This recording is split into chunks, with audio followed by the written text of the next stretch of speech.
Welcome back to another episode of Private Parts with me, Liv Bentley. This is the podcast where nothing is off limits.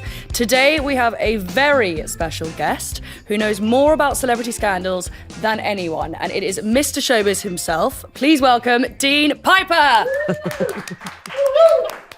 I'm excited about this. Why? Because I feel like you're going to tell us everything. What about the glory days? It is not the the Love glory Island days. years. No. When actual famous people fucked up. Who are you?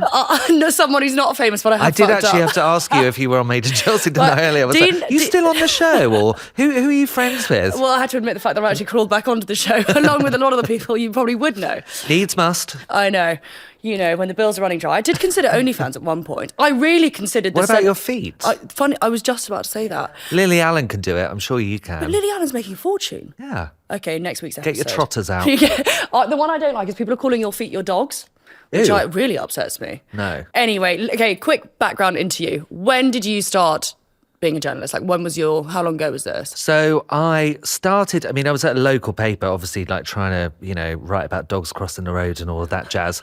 And then very quickly I realised that I wanted to be a proper journalist. Yeah. As in a showbiz journalist, so not a proper journalist, just one that was flaunting around the world and enjoying the Oscars and seeing everyone that I've ever wanted to meet. The person I really wanted to meet was Madonna. And did you? Of course I fucking did. Oh. Of course I did. That was the biggest thing that made me want to get into the industry. And I didn't really know where I was going to sit because I wasn't a singer, I wasn't a presenter, I wasn't any of that shit. Yeah. I worked at a post-production house before, and we did copies of music videos, and we just happened to be doing the Madonna ones. So, crafty little Deanie here could, the videos would come in, and the first one that I did was called Music, where Madonna's with Ali G, and it's like a proper Madonna moment. It's iconic. Yeah. And I was kind of, putting a video in and, watching it, and I was like, oh my God, this is fucking amazing. I was like, I want to help Madonna get to number one. What should I do? And I was 19 or so at this time. So I was reading the gossip columns all the time, and then I kind of researched who the bosses were. Then I just got in touch with them, and I just, email. I think you could email. Actually, no, you couldn't email then. I called a line because there wasn't an email. And I kind of went, hi, I've got the new Madonna video, and I think it looked really good in your paper. And I did cock up slightly, which I will freely talk about. I thought I was getting in touch with Dominic Mohan from The Sun, who was the showbiz editor. And actually, I was getting in touch with Matthew Wright at The Mirror, and he didn't tell me until we'd organised the deal. So the deal was a courier would arrive with a brown paper bag with $3,000 in it. It's such a dodgy drug deal. So dodgy, but that's how you got paid, in those days. So it would arrive, then I would hand over the Madonna video. Obviously, I'm risking my job in doing so, but I was looking after Madonna's number one. I was going to get her to that top spot. So I had $3,000 to keep my canary yellow Fiesta on the road. Hurrah. And Madonna was going to be number one, and nobody knew about it. So it was brilliant. But after that, I did 4 or 5 videos. All of Madonna's Frozen, Nothing Really Matters, when she was a geisha girl. I did all of these vids.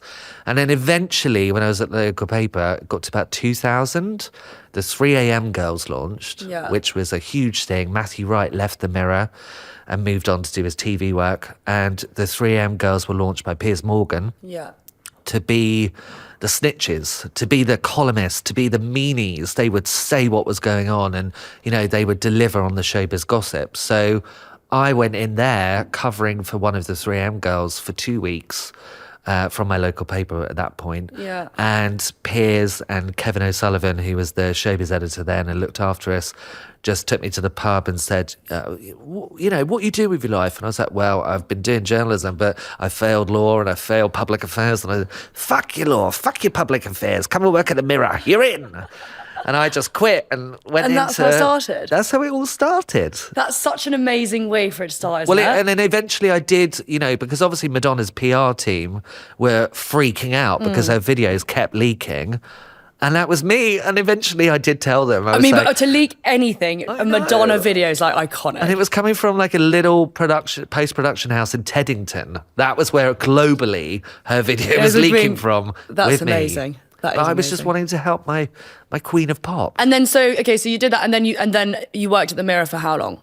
Worked at The Mirror. So well, it's quite an intense job. I mean, even though I was only 20 years old at the time, I was out every night. I was doing the nightclubs. I was doing every single event you can imagine. Really? I was getting flown to New York to interview Shakira, and then I was like, At next 20 morning, years old, man. 20, You must have thought this was wild. I just didn't really know what I was doing. I was a shit writer. I didn't really know. But the thing that saved me was that I knew what a story was. And I think that's the biggest thing. If you're going to go into showbiz journalism, you need to know how to get the story. I could do that with my eyes closed. And how do you mean? Like what, you would just sweet talk people or get them to talk? I was quite a normal person. So I guess if you're writing on a showbiz column, you know what's going to flip my switch. Yeah. You know what's going to give you a fanny flutter. You know what's going to make you go, oh God, I really want to know what that person has for breakfast, or I really want to know who that person was snogging in a nightclub, or I knew how to do it. Usually it meant staying in a nightclub till like 4 a.m. and being at your desk at 10 a.m. Oh my God. But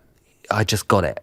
Who, other than Madonna, who is that the most iconic person you ever met? Was iconic? I mean, do you want a list? I kind of do, yeah. It's I just so think cringe. It's not cringe. I think it's really cool. I would find these people fascinating. I mean, I did proper sit down interviews with like Whitney Houston, Dolly Parton. I'm just trying to think. Pamela Anderson was so flirty. We sat in a hotel room for ages. I love Pamela Anderson. I think she's an icon. I did golf with Michael Bolton. That was weird. I went rollerblading with a couple of celebs, with Jodie Harsh.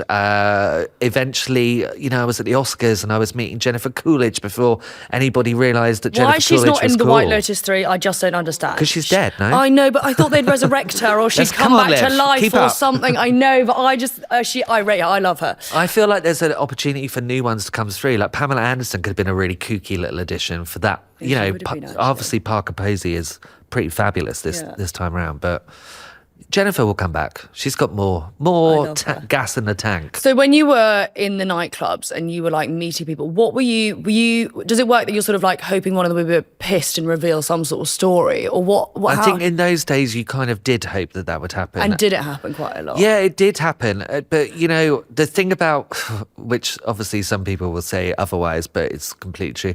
I've got my morals intact. So I was always pretty careful. Yeah. And I also knew that I wasn't going to be doing it forever. And I think that really helped. Yeah. You're in a nightclub. I mean, there was one incident which kind of very early on I learnt a big lesson, was Emma Bunton was in not China White, Funky Buddha. That was the biggest place. When I was 16, promoted for Funky Buddha. Did that you really? was my first club. God, I thought that would have been gone. While I'm old enough to be trying to do your my dad. A-levels. It's ridiculous.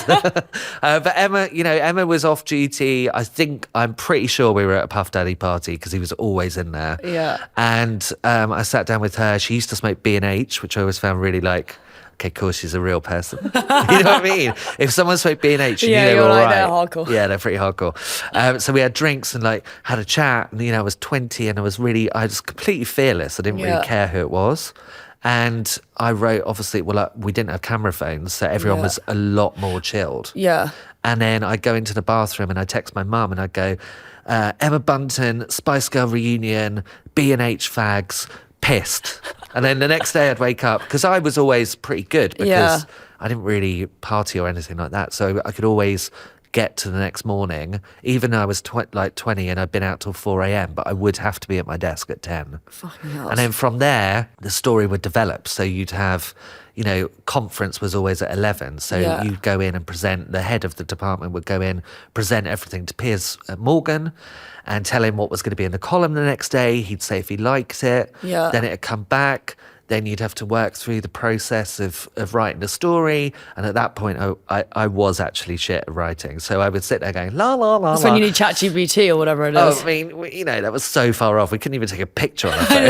Jeez. But I think I kind of rate, I wish I was that time without the phones. Yeah, because... Not that I could just get away with murder, but Liv, the best thing about that time was, all of these journalists that are doing the beat now, some of which were there when I left, 12, 14, 13 years ago, they don't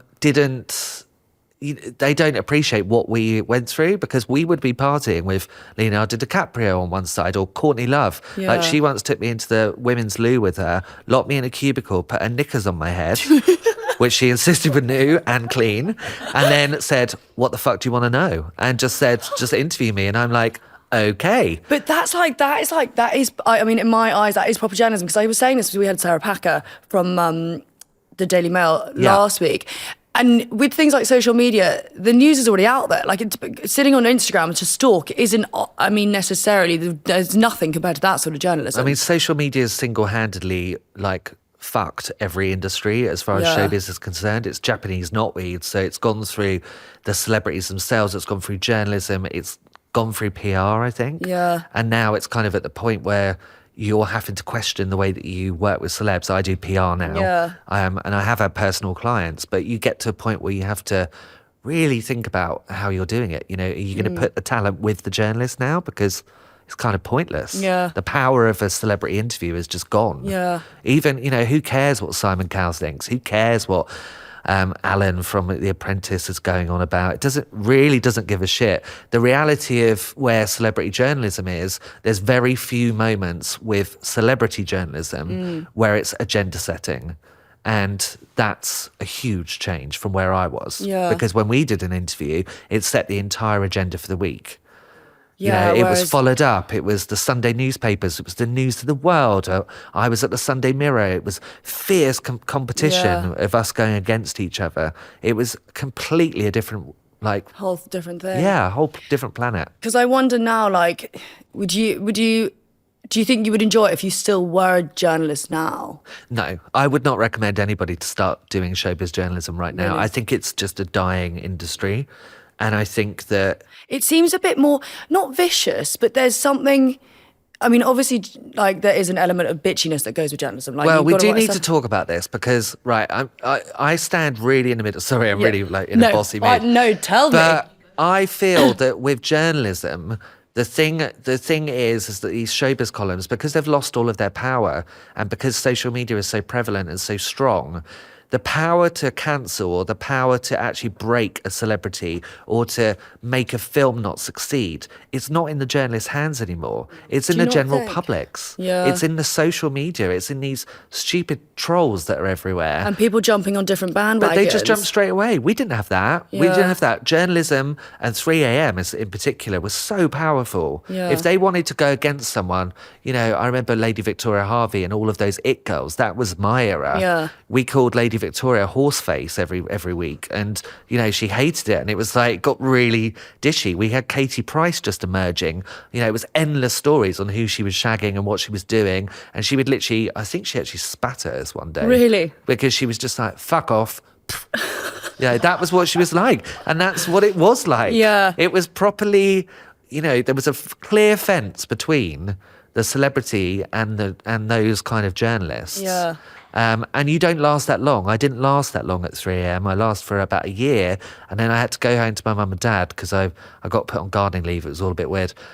And I was exhausted. Yeah, like they had drained my life out, and I spent 2 days in bed in a dark room. Really? Yeah. Do you think, because it was not just the hours, but was it quite a dark environment to constantly be in? Well, look, these are like early 2000s, mid 2000s. Yeah. I went from 3am to The People, which was even shadier, to Loaded magazine, where I was doing men's mags, which obviously we'll talk about in a bit. Yeah. Closer magazine for 5 years, where I'm Mr. Showbiz, and it's all like tinsel tits and all, you know, pink. And then I was at the Sunday Mirror for 4 years at the end of it. So I was there during the formative years of celebrity journalism for the UK. Yeah. Gossip had always been a thing. It had always been in America, you know, since like Marilyn Monroe times. Gossip was huge. Yeah. But we're always about 5-10 years behind the, you know, Page 6 on the New York Post or all of those iconic gossip columns, which are still going today. So we had to weather the phone hacking years. We had to weather... We need to get onto this. Phone hacking. What, the shady shit? I think now also because it's just trying to like, what is physically legal and what is illegal? Because I was talking about this with Sarah, and there were certain things like, so when you would first talk to a celeb, would you address yourself as a journalist? Would you say, I am a journalist, by the way? You know what? If you were in a club and... It really depended on the way it was. You didn't have strict rules in those days. So you could kind of slip into the party and be like I was, the secret assassin. Yeah. And you could kind of get away with it because you were there and you saw it.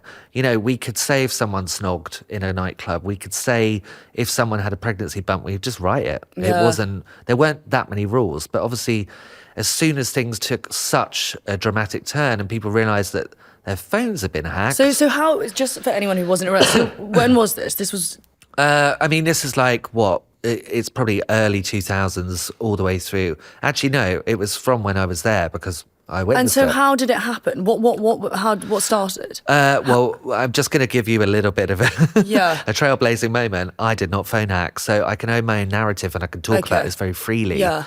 But I witnessed it and I saw what went on, and you know, they would be, well, I remember the first day I went and there was one journalist who had like 5 phones, and you go, But when you say phone hacking, what exactly are we talking about? But like, I know you're saying hacking. you would go, because we all communicated and left messages through voicemails. Yeah. Because we were prehistoric. And it was really interesting because people would leave very personal voicemails. They would say, I've just got back from the doctors and I'm pregnant. They would say, oh my God, I can't believe you split up from so-and-so. They would say, oh, I really want to fuck you, baby, and it's not your wife.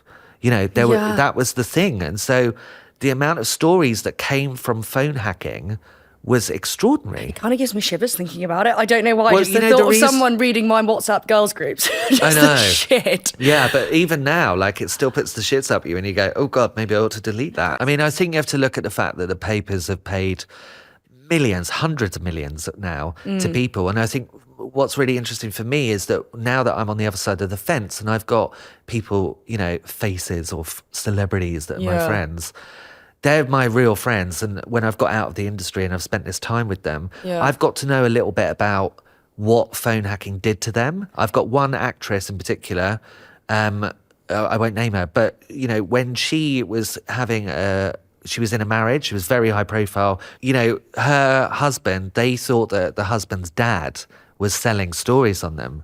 So they blacklisted the dad for 5 years. Oh my God. So he couldn't see his grandkids or anything. And they literally said, no, this person was like, no, you're selling stories on us.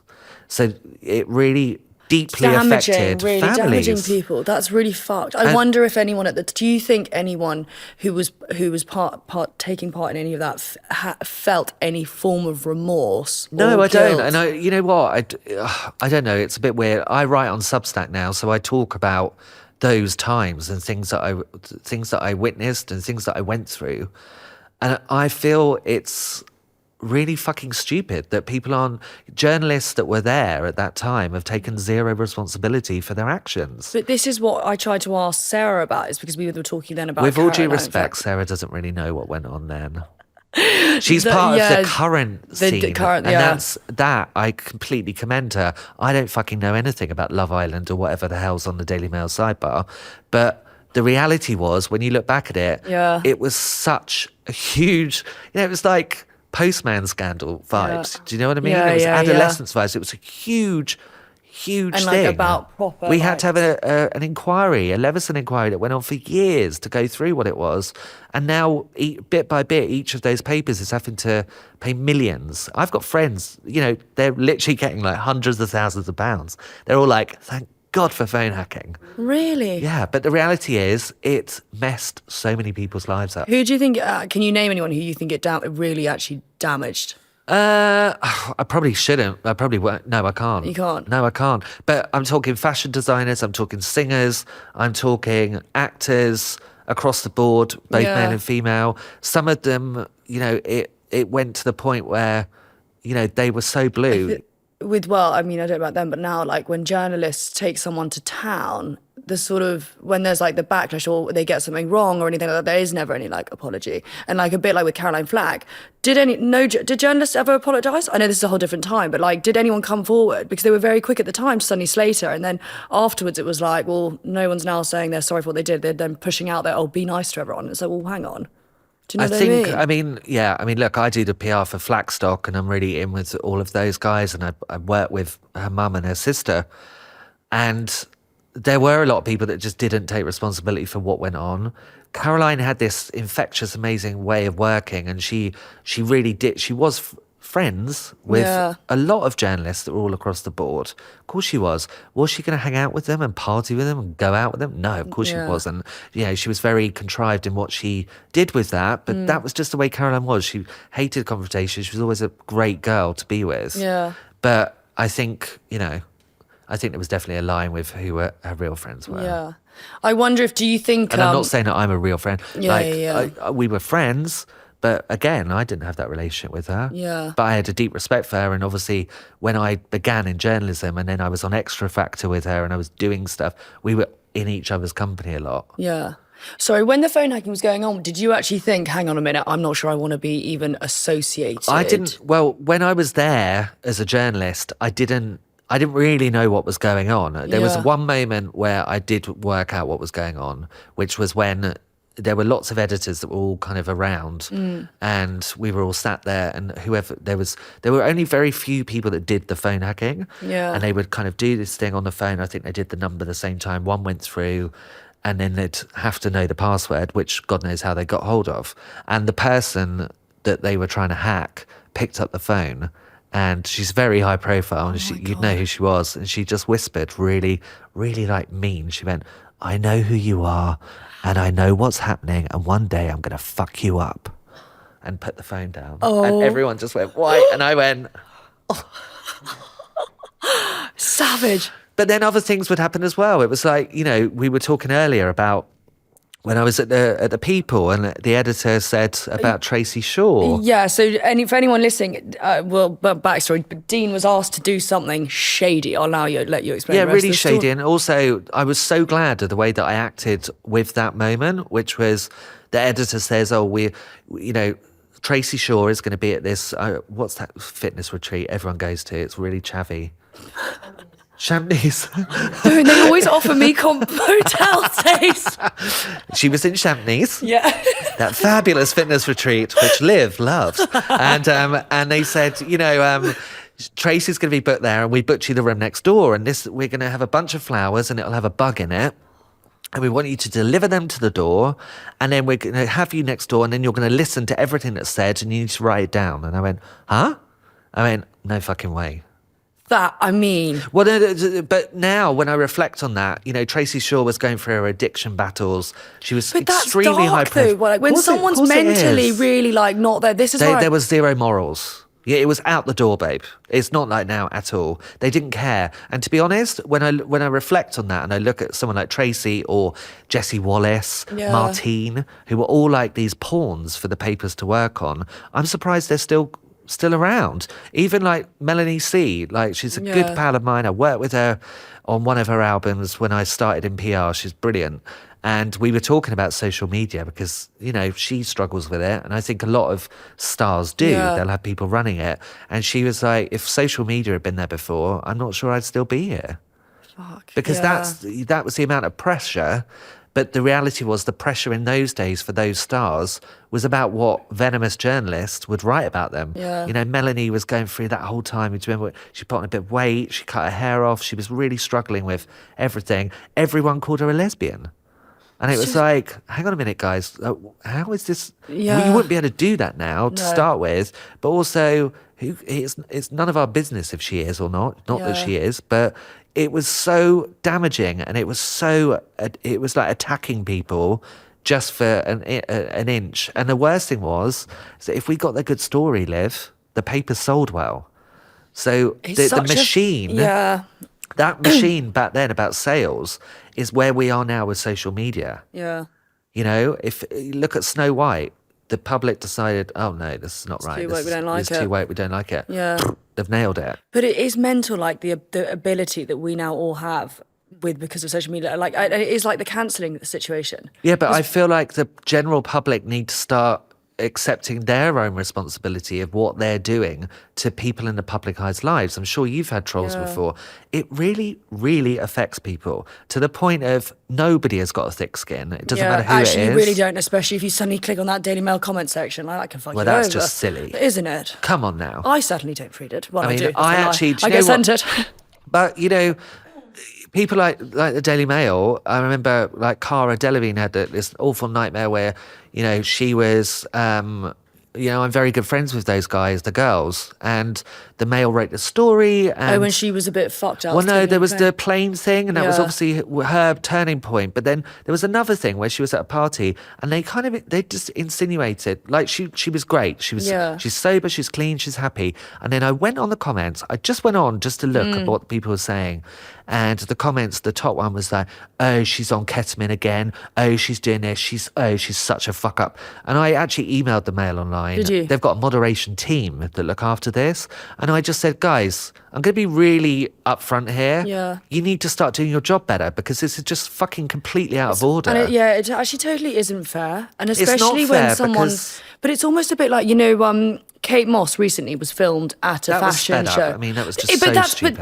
But the problem is, it's so believable, and now everyone then jumps on this thing. Yeah, going, but Kate's back on the why is bag. and Elle it's- doing it? Why are all these but outlets those are doing meant to be it? high end. Yeah, but the trouble is what's happened with the structure of celebrity journalism now Yeah. is that all of the people that cost money, the people that are old school, the people Mm. that knew how to do that job in a rounded way, have been replaced by 21-year-olds that have to do on 14 fucking stories a TikTok. day. They don't know what they're doing. They're not trained. They're coming out of journalism college and they're going onto these papers. And you're like, well, what are they going to do? Yeah. They're like the amount of spelling mistakes, the amount of inaccuracies. And you could spend a whole day going, and I do get in touch with some of my friends at the Mail, and I Yeah. go, well, babe, just let you know that's really wrong. And they're like, oh my God, thanks, we're changing it. And I'm like, but you shouldn't, there should be this process. Of and also actually validating if something is true or not, because this is what is so, well, we were talking about the other day, now things obviously, and also with AI, you could make anything up. That's the biggest, it's a big worry. But this is where But journalists are being replaced with AI now, and that's an Oh, yeah, even that's bigger. actually- yeah, that's you've got to true. look at places like Reach and where they've really structured down, and they've got one journalist. They've got people that are working across 8 titles. Yeah. How on earth is someone? You just can't keep up. I wonder what's going to happen with it. I don't know. Well, I know what's going to happen with it. 5-10 years, none of them will be there. Woohoo! That But actually, yeah. the Mail Online will still be there. But there's got to be a future to celebrity journalism. It's just what it is. And to make stuff slightly more, because obviously, there's obviously all these scandals, but they were they were interesting scandals back in the day. I feel like now you can do one stupid thing and that suddenly makes it into the Mail. It's not there's no massive stories. It's always do you know what I mean? Yeah, look, I'll be really honest. Yeah. I don't know half the people. And the thing about the Mail Online is, and that's sidebar of shame, Yeah. is that I looked at it just before I came on here just to make sure that I was on point, and I think I am, in that the stories that are doing well, that are being read by the public, they're all of Love Islanders, they're all of reality stars, they're all of Because these that's people. the new generation of celebrity, though, isn't it? That's what it is. That's what it is, and it's fine. But I don't know. I'm here for the I'm here for glory Lindsay Lohan. days. I think The she's Lindsay phenomenal. days. But those Lindsay days were that was when it was sort of Well, now she's just wheeled out to do a Netflix show at Christmas, and it's she fine. looks unbelievable. How has she done that? I don't know if this is legit or not. Maybe I just noticed it. I feel like journalists are very good at building someone up to almost tear them down again. Yeah. And you look, as us stits all the time, Blake and Ryan Reynolds or whatever, they look like the iconic Hollywood couple. One thing happens and now it's just an absolute shit show. But that is something that's been going on for decades. Really? Yeah, totally. When I was at the Mirror, it was Naomi Campbell was the big one, because Yeah. it was 1 minute she was falling over so cute in her high heels at Vivienne Westwood. Next day she's throwing her phone at a person working for her, and then she's in jail or doing Yeah, her time yeah. picking up litter picking and stuff. But there's a roundabout, isn't it? And I guess in those days, the thing that we always, before social media, Yeah. you couldn't have one slice of the pie back then. You had to have the whole pie. Even if you didn't want to fit it in, you had to shovel it in, because celebrity was just this universal thing, and you couldn't just be the hot thing that was being looked after by the journalists all the time. You would always get the shit, and you'd always have the news of the world after you, and you'd have your phone hacked, and they were just waiting for that, because it makes a good story, because Yeah. then you've got something to bring back up, and they all will be brought back up. It's interesting. Also, don't forget, I was there in the time when, Jay Goody is a perfect example. Yeah. She comes there on Big Brother, obviously everything kind of goes like this for the next part of her career, and then the Shilpa Shetty nightmare, the Yeah. racism row, that, and goes to Parliament. Then, just when you think she's chopped liver, she gets ovarian cancer and dies. So yeah, as a it's- journalist, I mean, like that never storyline was just... Yeah, mental. Yeah, ridiculous. And also it's the same with Katie Price, and The Girl Next Door is such big cash as far as Yeah. newspapers and magazines is concerned. It always has been. You know, Kelly Brook, Katie Price, Kerry Katona, they're just a gift that keeps giving. Giving, I know. I love Katie Price. I love her as well. But it's I just... worry about her though. Yeah. It is interesting though now how people because my idea of a celebrity is like... What is your idea? Paris Hilton. Okay. I would not for one moment ever class myself or someone... I mean, listen, reality stars... I suppose you're a reality star. You're not a celebrity. What's the other word for celeb? You're a Personality. someone who's famous. Yeah, you're more of a personality, and I wouldn't. You know, like it's very different to like Angelina and Brad Pitt. But Paris kind of Hilton's thing. pretty, you know, she's a perfect example of that roundabout of picking up and lifting down. You know, she Yeah. went through all of that scandal to start with, the sex tape. She went to jail, didn't she? I mean, the Yeah. Britney Spears years, that was wild. And I got to know her really well. And like, I That think, is fucking crazy, though. yeah, but it wasn't. Because for us, It was just, it was just what happened. They come to London, and you remember, I don't, you probably won't remember, but she was like 21 and she did this tour of the world. Yeah. She had like a party in every major city, and you know, I'd go to LA, and we just started to mix in the same circles. Yeah. And then it got to a point where I was at this party. Who was I? I was with Sienna Miller. I don't know why Sienna was there. Yeah. Maybe she was doing a clothing launch. I can't remember. Anyway, Paris walked in. She walked across and she went, "Hey, babe." You know, that funny voice. That yeah. was terrible. Hey, babe. Because when she talks normally, she's like, hi. I know, hello." that really shocked everyone, by the way, because I watched that documentary and I heard her voice, I went, sorry. But But yeah. she kind of came over and she was like, "Hey, babe, what's hot?" She was like, "So what's hot in London?" And I was like, there was this club which we all used to go to, which I'm sure would have closed before you were alive, a cabaret club. Yeah, no. Do you know? Okay, cool. It was like a square room and it had lasers, and it was the party that we were on. I think it was a Monday, like it was a really lame night. And I was like, oh, I might go to cabaret later. And I wasn't planning on going to cabaret, but I was like, I want to go out with Paris Hilton, obviously. So we swapped numbers, and then she said, okay, cool, I'll meet you there in an hour. And then I called my friend Mina, who was doing the door, and I was like, oh God, Paris Hilton's going to come in. What do I do? You know, like freaked Yeah. out. And she was like, don't worry, babe, I'll get it sorted. And it was R&B night, so it was like a completely black crowd. Yeah. And the music was just, I mean, come on, look at me.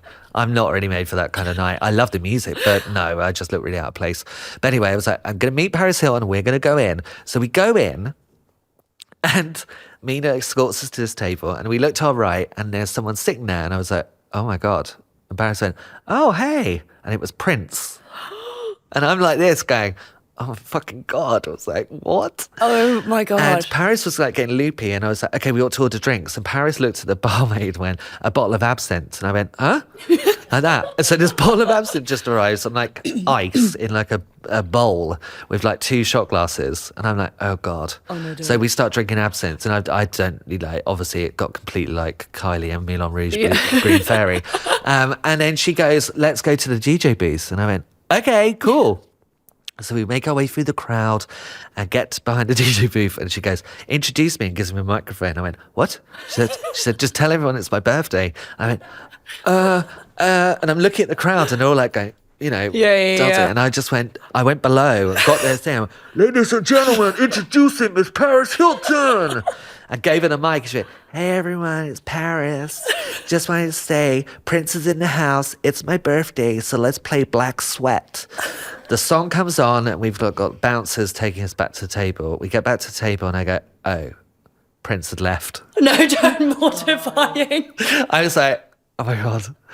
Literally, we managed to clear Prince out of the party. Oh my But God. it always makes me laugh, and every time I see her, we always laugh about it. So it's funny. What is she like in real life? She's super good. Do you know what? You can't underestimate her. She's a proper businesswoman. She knows Really? every aspect of what she does. There's no bimbo there. You Yeah. know, when everyone was always writing, she was like doing the simple life, and she didn't really know what she was doing. She knew absolutely everything about that business. So interesting. She's a complete businesswoman. Who who have you come across that like you knew of, and then when you met them was either really underwhelming, or like was there anyone you met that you just thought, God, you're actually an absolute twat? Twat. I mean, a lot of people say, I heard you say that to Sarah actually, and it made me laugh. But when when I was like in the height of celebrity, it was a different way of working. You get invited to go and meet someone. And I remember she must have been having a really bad day. But Gillian Anderson she was so tricky. Really? Yeah, she said that she wouldn't talk about X-Files. And I was like, that's what she was known for. So I said, okay, cool. And, had two like awful generic questions, and then went back to the office and told them, and they were like, okay, cool, let's have some fun with this. So we got a picture of her going to the launch, and she was getting out of the car, and she kind of had her hair on top, and it just said the booth is out there. And when you're just like, babe, play the game. Yeah. It's like, X-Files is why you're famous. X-Files is why you're going to have a career, which, by the way, she's doing really well for herself.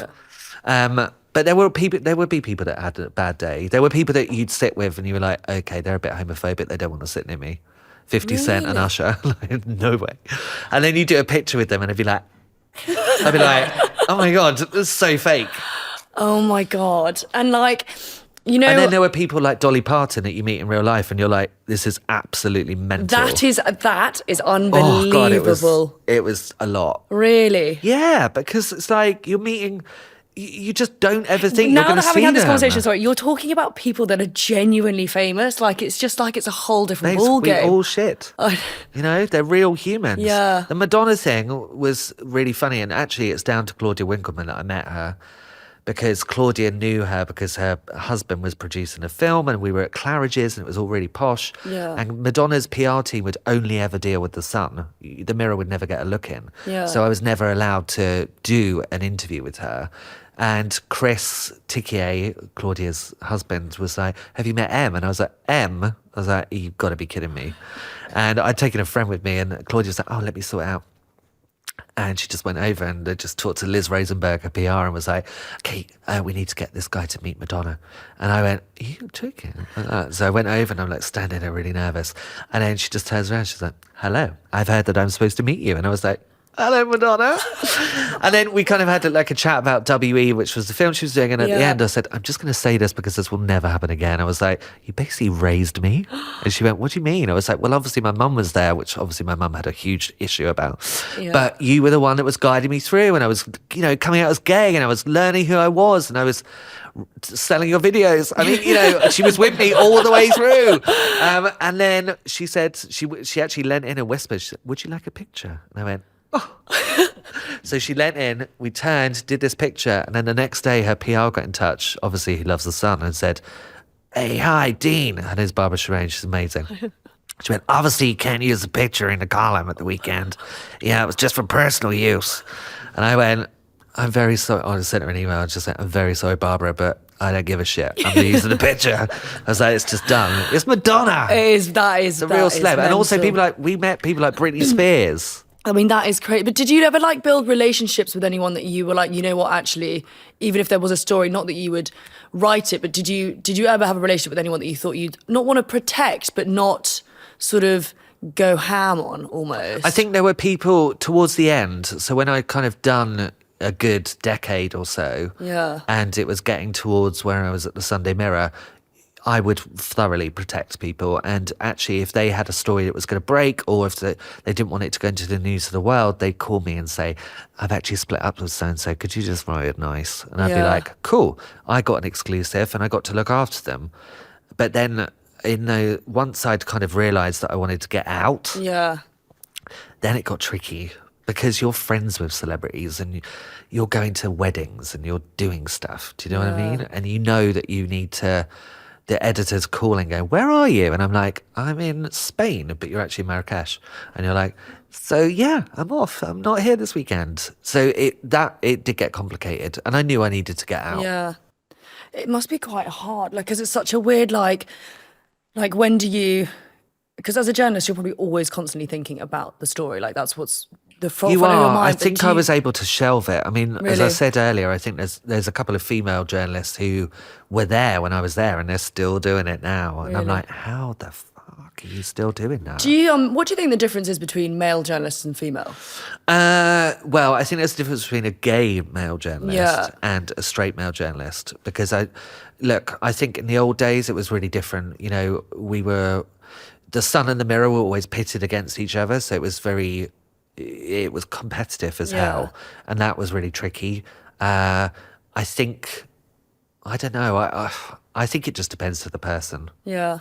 No, because I always just find it sort of interesting. Like I noticed, like Millie Bobby Brown recently, who do you know? But I just think that's awful makeup and styling. Yeah, but then the problem was that the people tearing her down were all women, and then it's sort of like, Well, that's a whole nother conversation. Let's start on the closer years, shall we?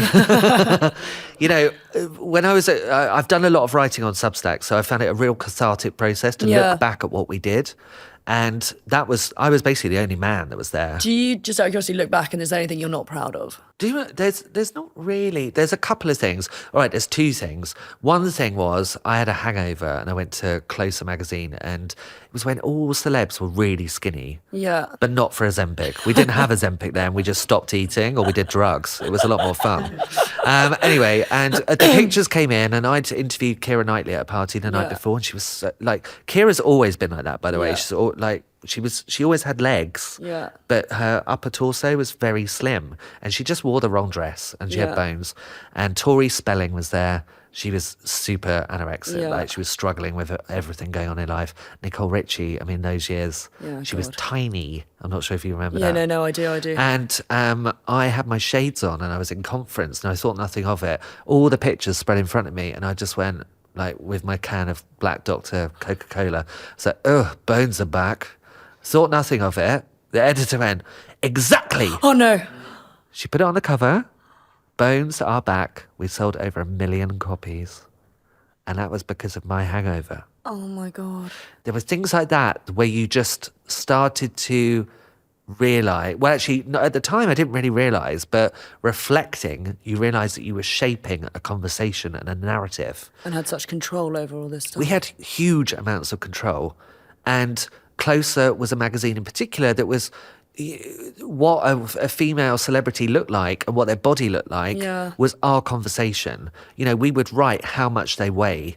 We would write how much they look. You just couldn't do that, could you now? Well, I don't know. Has it changed? Well, I don't know. I don't read them. I suppose body shaming. I don't know, because everyone, I don't think... I think that they definitely go down a route now, female magazines in particular, of saying that they're, body positive. But you only have to look at the fashion runway shows of recent, like in Paris or even London. Everyone's back to being fucking thin again. Yeah. I don't feel like we've gone 1 million. I feel like a lot of celebrity journalism has gone 10 steps forwards on a lot of levels, but they've definitely taken 7 back. And then again... The next problem is that it goes on social media, and then it's the public that are they're discussing bodies, and they're discussing Millie Bobby Brown, who's a kid, basically. Yeah, I think that's what I sort of looked at it like. I just thought her makeup was really old. I was like, wow, okay. Yeah. But is that because she liked a Pamela Anderson look? And she was going for that. Or she's just testing the waters with what she likes. And I know lovely Buster Knight that does her makeup. And I literally wanted to text her and go, what's going on here, babes? Why are you doing that? But, that's up to It's up to her, yeah. But so, with Cynthia and Ariana Grande... Yeah. Just out of curiosity, does anyone know what's actually happened here? Are they just... Is Ariana Grande sick? I don't think she's sick, but I mean, it's clear to see that she's lost weight, and we're all watching and we're all going, ooh. Yeah. But it's, I don't know. If I was a stylist, I wouldn't be baiting it. I would be dressing her differently. Yeah. I don't know. There's definitely a way of the conversation getting to a point where we shouldn't be commenting on that, but the reality is everybody is. See, this is the thing, and I don't think that's something that's ever going to change. I don't think it will. It won't. But no, it's interesting now. The body image is such a constant topic of conversation. Is body image, the way your face, but and even on Ozempic, I mean, that's a whole different thing now. Yeah, but I mean, what's interesting about Ozempic is it's filtered down to all of our friends now. I'm sure you've got friends. I'm going to a dinner party tonight, and they're all just going to have dust, and I'm going to have like the chicken thigh on the lemon. When I was at Closer, because we get pictures in, and she's a friend of mine now, so I can definitely tell this story. Yeah. But Denise Van Outen was in LA, and she had a burger by the pool, and she was like, they were really bad pap shots. Yeah. She had her belly hanging out. I got the pictures, and I was like, Denise, let's all hang out, you know. And I was with her a couple of weeks ago and we went, what? She went, that still makes me laugh, Dean. And I was like, yeah. I was like, but I feel so bad about that sort of thing because that's what we had to do. Yeah. And they weren't even set up shots. You know, that's before you even think about the Katie Prices. But see, this is the other thing I want to ask you about, is this whole setting up and selling stories on yourself and like Wagatha Christie. You know how much money they would make in the old days? How much? At Closer, like if we had a set of Kerry Katona, bearing in mind they could do one every week. Yeah. Okay? Kerry, Katie Price, even Jodie Marsh. Jodie Marsh. Yeah. We're talking like 15, 20 grand. They were getting that they weekly. would make. Weekly. Oh my God. They made so much money. This is why when this story about people going bankrupt comes up, I'm shocked and amazed because I'm like, wow, we paid hundreds of £1,000s to these people. That's mental. mental. The weddings were getting 350k a pop. Yeah. Up to $1 million. I mean, Jordan I tell you, Peters. even I noticed it with some of my mates who try and do these wedding deals with magazines. They get nothing. Like, No, just now nothing. you're lucky to get 8k. Yeah. You know, and Literally. the industry has changed so much. And that made me laugh with the Sarah conversation because I was like, Jesus, it was like, who gets paid for a story nowadays? Yeah, maybe they don't. Do they not really anymore? They'll probably get a couple of £100, but what's that going to buy you? Yeah. Nice meal? Not in fucking London, it probably No, it won't. Barely do a lunch for two. God, that's so interesting. Right, cancel culture. Do you think journalists now would have the power to sort of stop someone being cancelled or encourage it? Because I know we said with things like social media, everyone then jumps on these bandwagons. But like, you know, like Gino D'Acampo. Yeah. In your opinion, do you believe in cancel culture? Like, do you think it's right for people to get cancelled? I mean, look, I definitely think that it's highlighted certain people and individuals that have been shady behind the scenes. And I think that there's a certain element of that. I think it's a worry with where the power lays, because I think the public, obviously, they're not involved in the story. They're not part of it. But it's working out who has the right to cancel nowadays. Yeah. And I don't know whether the papers obviously they've got enough clout to continue the conversation. But ultimately, I think the power does come down to what the public think. But then they won't know what's gone on. Like Gino, for example, you know, I've seen him call women "see you next Tuesdays" when he's been shooting on set. Really? Yeah. Okay, that's not great. Because It's not good. It's not. Yeah, it's not. And good. it's like the person's been really upset and has had to go to the bathroom and have a cry and then go back on set and just pretend everything's fine. And I was shocked by that and just went, oh, Yeah. what's he doing that for? It's interesting that it seems that men are cancelled a lot more easily than women.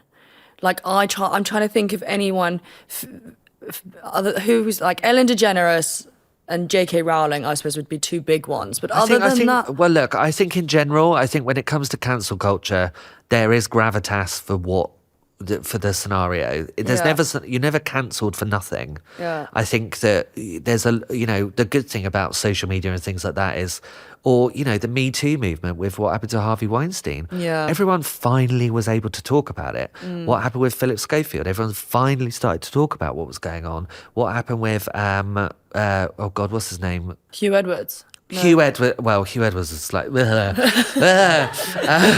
but, you know, Gino as well, you know, that gave people the confidence who had been on set with him to finally talk about what had gone on. Yeah. I think the worrying thing is that when the allegations start to pour, it's like a huge thing. amount, yeah. What if they're wrong? You know, but Do we know of anyone who's been cancelled is there anyone who's been cancelled that shouldn't have I been? don't think we've had one that's been properly.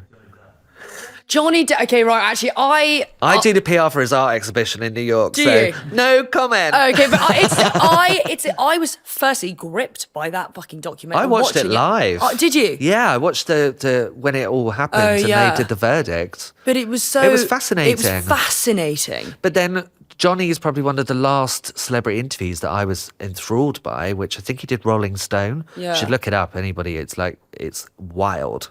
Like they gave a journalist proper access for a good few days, and it was like one of those chats that you read and you were like, wow, that's old school celeb. Yeah. He is proper off the charts. That was mental. The other thing I was going to ask about And also I really wanted to do a sesh with him. He was spotted in the back sounded of so Raffles, fun. I'll have a run now. Oh God, in the old days, everyone. I remember being at Bougie with Axl Rose, Janice Dickinson snogged me once.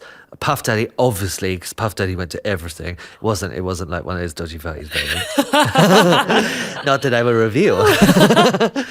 And then Prince Harry, like you had everyone in one sauce pot. It was so that's kind wild. of like the iconic days. But I was going to ask about like Meghan Markle and Prince Harry, and it's interesting because have you watched her series? No. Her cooking. It's a cooking show. Or it's about her life. But I had judgment on Meghan, but only from what I've ever read in the papers. But then, this is the thing, like the Meghan conversation, for example. I've got a friend who had a stroke a little while ago. Yeah. She's very good friends with Meghan. Meghan organised the best healthcare known to man for her to be looked after. I've got another friend who's been given somewhere to stay because she had a housing issue. So Meghan got in touch and said, I'll organise that. I've heard good stories as well. But no one ever writes good stories on her. No, they won't because like we're throwing a sack of shit on her.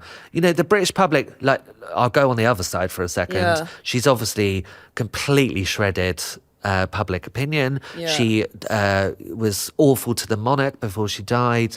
There's numerous stories about the staff crisis. There's endless things that she's done that point towards her being a monster. But we're all human. We can't. I think this is the she's other not thing. murdered anyone. She's not done this. And also, that's another conversation, which is these are all female journalists who usually work for the Mail, who are constantly, I call them the witches of the Mail, and they will take somebody and they'll just go, they'll either go, oh, sources tell me that this person, Okay, whatever. let me ask you a question on this. Go on. These sources... How are your sources? Well, fuck knows who my sources are. No, luckily I live a rather boring life and just do my podcast now and sell my lube. But when they say sources, are they? Can they make up that there are sources? In the old days, there were genuine sources, 100%, Yeah. because I remember that and I know exactly where they were from. Then sources started to get really weird because as we needed more gossip, we needed more celebrity news, the sources on magazines they got really shady. Like, it got so weird at one point. There was one journalist in particular. Well, I call her a journalist. In fact, that made me... Did you see that? It was natural. I was like, she's not a journalist. She would file, we're talking 3 A4s with stories on every single celebrity that was right. She probably made per title up to 100 grand. So she was on like whopping money. She had a really good nickname, but I can't say because it'll give it away. But she once got in touch and she pitched a story about Jude and Sienna when they were dating. Yeah. That Sienna had lost her libido because Jude smelt so bad. Oh my God. And I was like, okay, I'm going to stop you there. Come on now. Come on. It's just It was so ridiculous. And now I don't really know. Look, I think people aren't really selling stories, so I don't really understand. I don't understand what sources are. In general, I think it's a lot of celebrity journalists that are young that will go, oh, someone said that on Twitter. So say, yeah, they'll see one Friends Day, comment. and then they'll go back to that. All I know is that, when I left journalism, it was post-Leveson. So it was kind of getting to the where it was legally, we had to really source our stories, and we would have... 2 checks at least. We'd have legals would go through everything. We couldn't even, if we saw like you snogging in a bar, then we'd be like, okay, cool, I saw Liv and she was snogging this person. They'd be like, well, you can't run it. You can't run it until, like, if you got a picture. And even with a picture at one point when I was leaving journalism, I went, well, you can't. You've got to get them to, they'll have to. But see, now I do. It's not. I feel like no, they can because write it's gone anything. back to like free for all, have fun. But that's so. It's so fucking mental. Like, that baffles me that the lack of sort of evidence that's needed to then write something. You could say whatever the fuck you like. I think the biggest thing for me is that I really get annoyed that celebrities are so fucking worried about what tabloid newspapers and showbiz journalists are what they're going to write.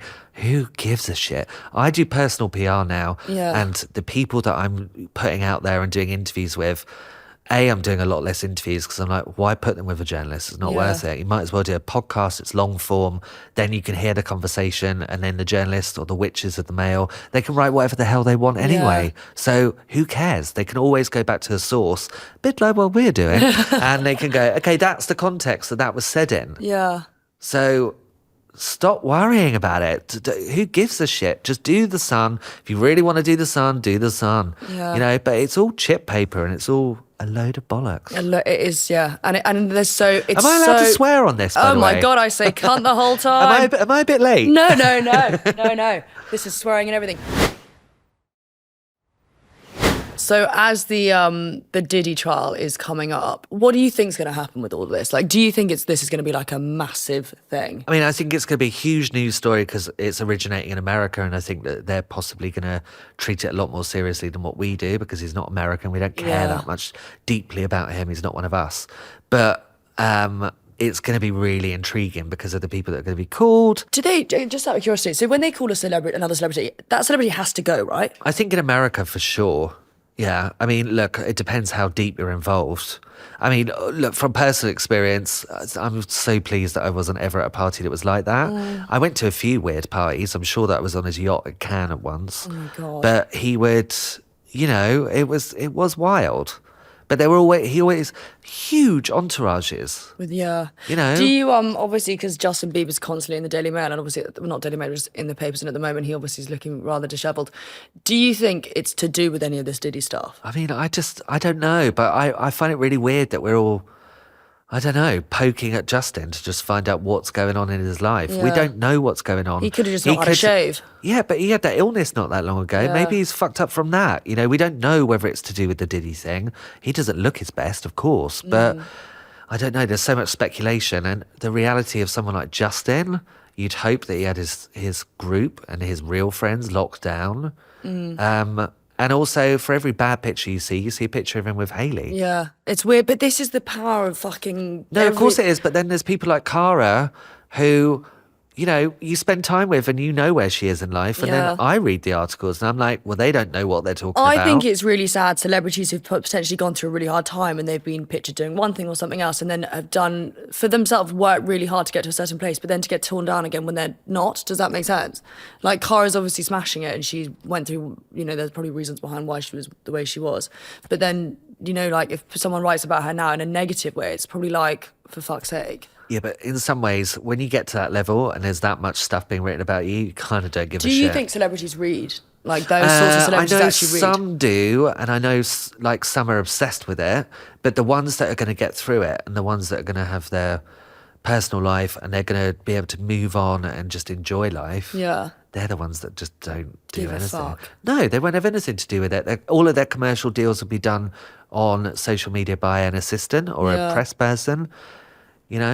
I mean, look, the glory days of people like Adele and Ed Sheeran and people that just don't take everything so seriously and they can actually live their life. It's the lower ones, it's the ones down the peg that are the nightmares. The Love Island. I can't say Love Islanders, sorry. I can say Love Islanders. I've worked with Montana Brown. Yeah, from Love Island, and I love her and I think she's a great girl. I was dubious about doing it because I didn't want to work with Love Island people. But I'd work with her because I think she's clever and I think that she's got a brain. And if I work with a celebrity as a publicist, then I've got to the point where, even I worked with Princess Beatrice. Oh, sorry, name drop. But last week, and instead of her talking to a journalist, we wrote an article which we delivered to Vogue online, and it went all around globally. And I'm like, I prefer their own voice to be written about. Because, even if you do one of the broadsheets and you do Times Culture or you do Style magazine, everyone wants to be the cover of Style magazine. You've still got to the point where you've got a journalist that will include, 13 parts of quotes that are fresh, the hook. But then there's going to be 2/3 of it or a third of it that's all about your back history. So, there was a really awful write around about a friend of mine recently, and the journalist just wrote all of her back history about her drug addiction, about getting clean, about her wild party days, about her foursomes. When you're like, did you have to drag all that shit crap back? But I get that that's what journalists have to do, and I get that you have to give a rounded view of where that person was and how they've got to where they are now. But as humans, God, we need to just chill out. But this is the thing, and I think sometimes, like, some celebs, I would imagine, when they've been done badly for one thing, it's almost as if that will be they'll be tarnished by that forever. Like, that's what they'll be known for. I always think that with a celebrity, the best thing that they can possibly do is let their work speak for themselves. I wouldn't have done this podcast with you because I am a snob about my celebrities unless I'd listened to some of what you've done and realised that you're a really good interviewer. Thank you. I think it's my calling, by the way. That was a compliment. Thank you very much. But- Not that you knew who I was before. And I didn't know if you were in the show or what you'd done. I was like, who's this girl? I was like, Liv Bentley. It's like, she's got loads of followers, but did she buy them? No. I'm joking. And then, okay, 2 more questions. One, what was the biggest scandal you ever wrote about? I mean, look, there were 2 that stood out, which were there all the way through the closer years, which was Amy Winehouse's downfall and Britney Spears' breakdown. They were 2, yeah. They were huge. They were so huge. Did you meet Amy Winehouse? Yeah. Did she seem troubled? Yeah, of course. I mean, look, I met Amy before. I remember she was performing at the Brit Awards. Not at the Brit Awards. She was performing at an after party and they gave her a microphone and she stood on a stool and just sang a cappella. That was fucking cool. That's amazing. That was when Amy Winehouse was just like, I don't even think she had her tattoos. Like, it was way before all of those years. But then it got to the point where I was at Closer where she would always be around. So she'd be outside and we'd get a call going, Amy's walking down the street with Blake, and then you go and follow her. Jesus. The Paparazzi, which now, to be honest, anyone that bangs on about paparazzi nowadays doesn't know what's they hit can them. just jump. But like, you it's watch so those ridiculous. documentaries of Amy Winehouse. Like I don't know why, but I'm fascinated by her, and I think she was quite amazing. But you watch those videos of the like paparazzi chasing her, hounding her. It was wild, and that's also like, they made so much money. Like it was like bees to a honeypot. Do you know what I mean? It was like flies on shit. It was wild to watch because everyone was making money out of her, and you had this. Ultimately, it was a huge talent that you knew was going the wrong way, and then just when you thought that she turned a corner, which everybody did, because we were all getting, we were all getting filled in. I mean, look, when we were closer, we'd call her mum. Really? Yeah, because like she'd always pick up and she'd be like, what did she always say? Her phrase was, Dean, what will be, will be. That's what she'd say. Really? And I'd be like, oh, okay.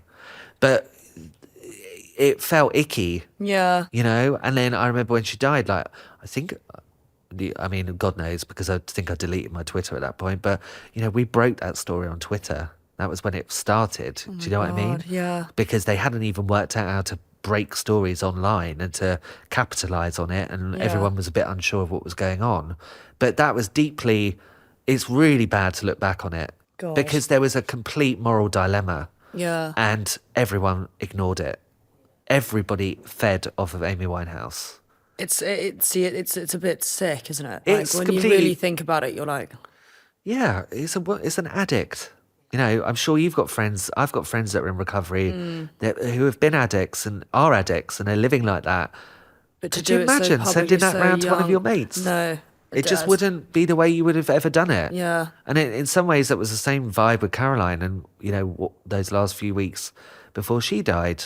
And Britney Spears was even worse. Just out of curiosity at the moment, I was about to say, what is Britney on? Like, is she, because she, oh, yeah, well, before, yeah. No, because I was about to say, I don't think she should be free, having watched her Instagram. Like, there's something. Nor do I. But, okay, Britney Spears. Like, what was it? Were you there pre-breakdown? Or Yeah. What was so what? Of course I was. The I'm a prime dinosaur of showbiz, babes. time. So wait, what was in the old days, Perez Hilton was like a contact or a friend of mine. Yeah. And so Perez would call and I'd be in Hollywood and he'd be like, come to the Abbey at 8:00. And then you get there and 5 minutes later, Britney would arrive and she'd be sat right behind you. And I'd be like, okay, so you've got a contact on her team, who's telling you when he's going. But Britney was like, it was even worse because it got to a point, obviously, which we all know about, where she had to go into the conservatorship and everyone was feeding off what she was doing. And What drove her to this, do you think? I think part of it's fame. I think there's definitely medication of some sort, isn't there? I don't think you can live that life for that long. It's not like it's a band and you're in the Spice Girls and you've got 5 girls and they're all supporting each other. You're on your own, and it was just a really weird thing. I mean, I remember meeting her and we got to do a picture with her, and I think, actually, I think it might have been when her hair had all grown back. Yeah. And she was trying to it was when she came back with a circus tour. Okay. And she kind of moved in to do a picture and she kind of leant in and it was, oh my God, it was the most uncomfortable. All of us were like, that was really weird. Really? Yeah, it didn't feel good. What was she sort of like? She had her hands like this. She had Oh my God, like a sort of doll. letterbox like Sherry Blair face. And you were like, oh God. It's Okay, that's she's not really good. sad though, because Yeah, like but I feel like she was one of, she was a complete doll for them to use. And she had no choice. Like, I think she's right when she said that she was drugged to make her way through. Yeah. Get up in the morning, go to bed, rest, It's awful. perform. And also you could tell, like if I've seen her lots over the years. Yeah. There were times when you'd see her and she was just going through the emotions. And I remember there was one gig and I just whispered to my friend, I was like, she ain't right. I was like, she's on the meds. But it's so sad that there's like And then 2 weeks later, she'd be doing the circus tour and she'd look great. And I was like, okay, what have they done? They've changed up. I was like, she can hair flick again. Because in one time she was like, and you just felt like you were. yeah. But then equally, the conservatorship and what happened there, I wanted to free Britney. Yeah. And then the minute it happened, ooh, no. Yeah. I didn't want to free her. Because I didn't think it was right. She's just spinning around in weird lingerie and But this like, is what I weird don't understand. outfits. Who looks at who does she live with? What I've goes got on no in that idea. house? I've got no idea now. So she's not in her conservation, whatever it's called. Conservatorship. She's conservatorship.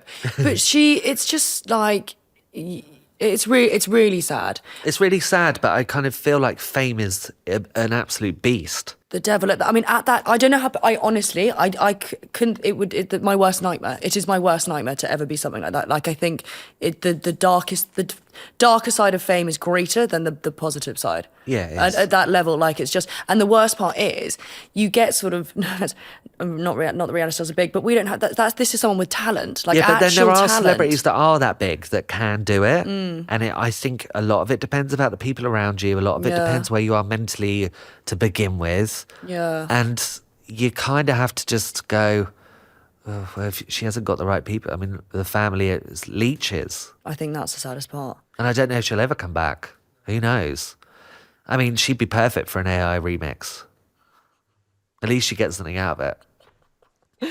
But you won't get a live performance. No, and that's what she was iconic for. Yeah. And I'd love that. For her to make it back. And just I would too. Like all these rebirths. Lindsay Lohan's had a rehab with Christina Aguilera. She looks phenomenal. Not on the Ozempic. No. As our final little bit, what was the wildest party that you went to and you left and you thought, holy shit? All right, so I'm going to put this into context because it wasn't like the wildest as in, oh God, I stayed up all night and I was Yeah. partying with everyone. But it was the wildest one because I couldn't believe what I witnessed. So it was in Cannes. It was in Cannes and it was at Pierre Cardin's villa. So in those days, when you went to the party, you'd have to go to a checkpoint, then all security, and then you get in a bus and then you get taken up, which happens at like shady parties in Ibiza Yeah. now. But so you go in and then I got there and it's all like Moroccan and it's got these like ponds everywhere.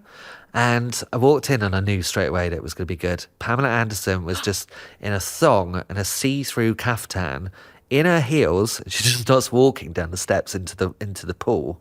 Oh, and all I could see was her tits just floating on the top with a nipple pierced. And I was like, oh my God, this is like big time.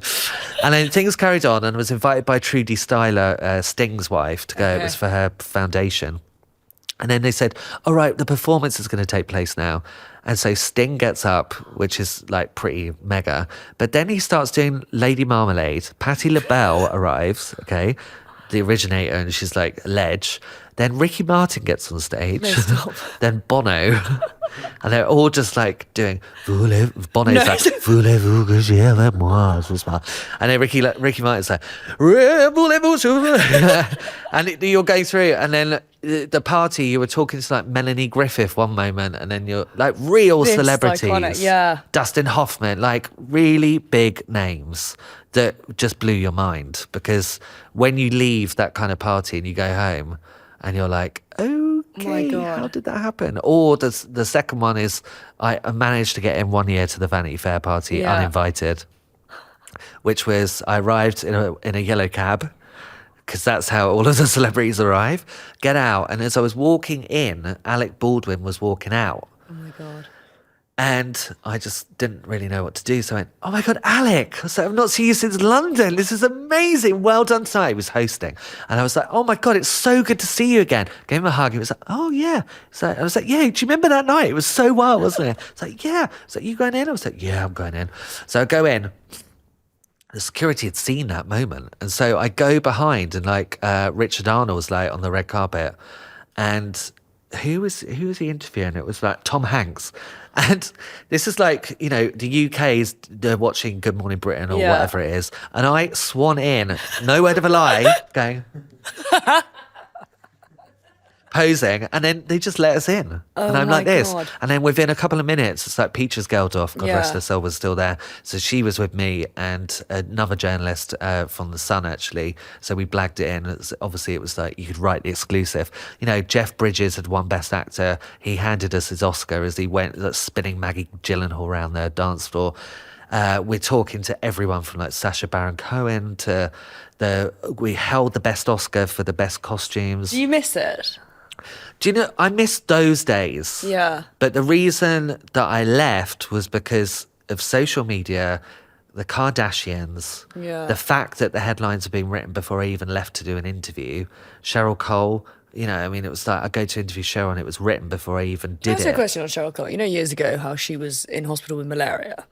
Oh, yeah. Well, did she have malaria? I think she did. She did. Oh, Yeah. fine. Just out of curiosity. Yeah, No, she's really sound. Is she? Yeah. I always wonder about like cover-ups that happen. Oh, I'm sure there's plenty. What do you not rate about the Kardashians? Well, no, it's not that I don't rate it. Don't get me wrong. Like, I Yeah. watch it. I know that it's brain rot television, but I'm fully here for watching them all just do their stupid shit on telly. But it got to a point with celebrity journalism where we were writing about what happened the night before on Chloe's Instagram or Kim's Instagram or writing about, you know, their next purchase, or it just wasn't Yeah. fun. Yeah. And that's what happened to celebrity journalism. It was like when I was there, I mean, I sound like such an old crunch, but when I was there, I was with the celebrity. We were at the party. I was wearing Courtney Love's knickers. I was going to meet so-and-so. that's I was just shaking hands with amazing, Michelle though. Pfeiffer. Like, it was real fucking celebrities. And the problem with it now is that those opportunities just don't happen. And the real reason I literally quit my job on a whim at the Sunday Mirror was I went to LA and we got an interview with Gwen Stefani and it got filed. It was like 2,000 words. It was brilliant. I love Gwen Stefani. I mean, come on, she's amazing, no doubt. Proper legend. And it got cut to like 80 words on the column, and they did the whole of the column and the front page on Chantel Hooton. Oh, yeah. And I just went, no, can't do Really? that. Can't do that. No. I can't talk about that. It just got to a point where reality television and Had taken celebrity over had from- it switched. Yeah. And you know, journalists now, 80% of what they write is from what happens on social media. Yeah. They have no interaction with celebrities. And also now the word celebrity, you don't really know who the fuck it really is. Well, yeah, all the as well. celebrity journalists that I know will go to a party and I'm doom scroll, and all the people that are celebrity journalists now that are going to events, they will proudly post pictures with a Love Islander. Yeah. And I don't know who they are. Like, I literally Google people going, who is this person? Yeah. But that's not my form of celebrity. Yeah. I want Yeah. A-list. You are not washed up stars like me. Not that I'm a star. Been lovely meeting you You again, too. Liv. Have you? What have you got coming up this year? Anything exciting? What have I got coming up? I mean, I'm in Ibiza a lot, so I'm looking forward to getting back there. Oh yeah, we're coming now, aren't we? It's going to be good.